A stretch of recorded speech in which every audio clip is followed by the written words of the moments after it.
बिस्मिल्लाहिर्रहमानिर्रहीम। अस्सलाम वालेकुम डियर स्टूडेंट्स। टाइम पीरियड और फ्रीक्वेंसी के बारे में लेक्चर दी थी। टाइम पीरियड वो वक़्त हैं the time required by a vibrating body to complete one vibration. One vibration के लिए जितना वक़्त दरकार होता है उसे हम टाइम पीरियड कहते हैं। टाइम पीरियड को हम डिनोट करते हैं टी से। और जो फ्रीक्वेंसी हैं वो हमने डिफिनीशन की थी कि the number of vibrations completed by a vibrating body in 1 second इस कॉल्ड फ्रीक्वेंसी। फ्रीक्वेंसी को हमने डिनोट किया था स्मॉल एफ से। ठीक है, तो फ्रीक्वेंसी और टाइम पीरियड में जो फ़र्क है वो ये है कि टाइम पीरियड में हम इस्तेमाल करते हैं क्या वाइब्रेशन और उसके साथ साथ टाइम। इसी तरह फ्रीक्वेंसी में हम वाइब्रेशन इस्तेमाल करते हैं और टाइम इस्तेमाल करते हैं। लेकिन इसमें जो फ़र्क है वो ये है कि टाइम पीरियड में हम वाइब्रेशन को एक लेते हैं। और वाइब्रेशन का मतलब है कि इसमें वाइब्रेशन फ़िक्स हैं। टाइम पीरियड में वाइब्रेशन क्या है? फ़िक्स हैं। फ़िक्स का मतलब है कि ये एक हैं। एक वाइब्रेशन के लिए जितना टाइम दरकार होता है उसे हम टाइम पीरियड कहते हैं। ठीक है, तो टाइम पे पाबंदी नहीं है। टाइम जितना भी हो, 1 सेकंड हो, 2 सेकंड हो, 3 सेकंड हो एंड सो ऑन, लेकिन वाइब्रेशन एक होना चाहिए। इसलिए मैंने लिख लिया कि वाइब्रेशन फ़िक्स होना चाहिए। टाइम पीरियड जो है, टाइम जो है वो फ़िक्स नहीं है। ठीक है, नॉट फिक्स। उसके साथ जो फ्रीक्वेंसी है, फ्रीक्वेंसी में वाइब्रेशन और टाइम दोनों इस्तेमाल होते हैं। लेकिन यहाँ पे जो टाइम पीरियड और फ्रीक्वेंसी में फ़र्क है वो ये है कि वाइब्रेशन यहाँ पे नॉट फिक्स। नॉट फिक्स का मतलब है कि जितने भी वाइब्रेशन हो लेकिन टाइम 1 सेकंड होना चाहिए। टाइम यहाँ पे फिक्स है। ठीक है, हम इस तरह लिख सकते हैं कि टाइम यहाँ फिक्स है।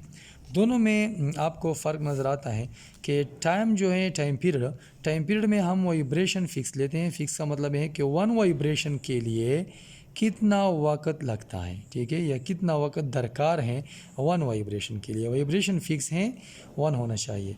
टाइम जितना भी हो वो फ़िक्स नहीं है। यहाँ पे फ्रीक्वेंसी जो है वो नॉट फिक्स। वाइब्रेशन फ्रीक्वेंसी में वाइब्रेशन जो है वो नॉट फिक्स है लेकिन टाइम फिक्स है।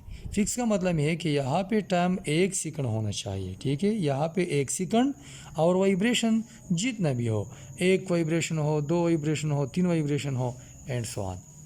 तो इससे साबित हुआ कि फ्रीक्वेंसी और टाइम पीरियड जो है ये आपस में रिसिप्रोकल हैं। तो हम इस तरह लिख सकते हैं कि 1 और टी का मतलब है कि frequency is the reciprocal of time period.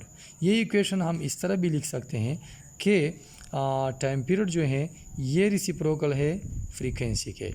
तो फ्रीक्वेंसी और टाइम पीरियड आपस में क्या है? रिसिप्रोकल हैं, एक दूसरे के रिसिप्रोकल हैं। रिसिप्रोकल का मतलब है कि उल्ट हैं।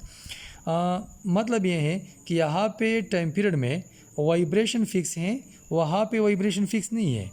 यहाँ पे टाइम पीरियड में टाइम फिक्स नहीं है, वहाँ फ्रीक्वेंसी में टाइम फिक्स है। तो इससे साबित होता है कि टाइम पीरियड और फ्रीक्वेंसी दोनों क्या हैं? आपस में रिसिप्रोकल हैं। तो इस तरह हम लिख सकते हैं कि ये फ्रीक्वेंसी जो है ये तो टाइम पीरियड के उल्ट हैं या रिसिप्रोकल हैं। तो हम इस तरह लिख सकते हैं कि 1 और टी की जो यूनिट है वो सेकंड है। तो सेकंड इस तरह हम लिख सकते हैं कि सेकंड -1 और उसको हम हर्ट्ज़ कहते हैं। ठीक है, सेकंड -1 जो है, सेकंड -1 वो हर्ट्ज़ के बराबर हैं। इसी तरह टाइम पीरियड जो है ये 1 और एफ़ के बराबर हैं। और एफ़ जो है 1 और एफ़ की जो यूनिट है वो हर्ट्ज़ हैं। तो हर्ट्ज़ इस तरह हम लिख सकते हैं कि हर्ट्ज़ जो है इन्वर्स, और हर्ट्ज़ इन्वर्स जो है वो सेकंड के बराबर हैं। तो ये थी हमारे पास ये कि टाइम पीरियड और फ्रीक्वेंसी आपस में क्या है, रिसिप्रोकल हैं। क्यों रिसिप्रोकल हैं ये आप लोगों ने सीख लिया। और ये भी बताया जा सकता है कि टाइम पीरियड और फ्रीक्वेंसी में क्या फ़र्क है, what is the difference between time period and frequency. वो फ़र्क ये है कि यहाँ पे वाइब्रेशन जो है वो फिक्स है, टाइम पीरियड में टाइम जो है वो फिक्स नहीं है। फिक्स का मतलब है कि 1 वाइब्रेशन होना चाहिए टाइम जितना भी हो, लेकिन फ्रीक्वेंसी में वाइब्रेशन जितने भी हो लेकिन टाइम फिक्स होना चाहिए। फिक्स का मतलब है कि 1 सेकंड होना चाहिए। और ये रिलेशन है आपस में, frequency is the reciprocal of time period, और यहाँ पे टाइम पीरियड जो है ये रिसिप्रोकल ऑफ द फ्रीक्वेंसी है। इससे एक MCQs मतलब ये निकलता है कि टाइम पीरियड और फ्रीक्वेंसी को अगर हम प्रोडक्ट में ले लें, इससे साबित होता है। यहाँ पे देखिए, ये टाइम पीरियड और फ्रीक्वेंसी प्रोडक्ट करे, मतलब है कि मल्टीप्लाई करे, इससे प्रोडक्ट 1 आता है। तो ये MCQs हैं कि the product of frequency and time period या the product of time period and frequency is equal to 1। ठीक है डियर, ये जो था आपके सामने कि टाइम पीरियड और फ्रीक्वेंसी में क्या फ़र्क है, या इस तरह कि टाइम पीरियड और फ्रीक्वेंसी आपस में रिसिप्रोकल किस तरह है। ठीक है, ये आप लोगों ने आज सीख लिया इस लेक्चर में।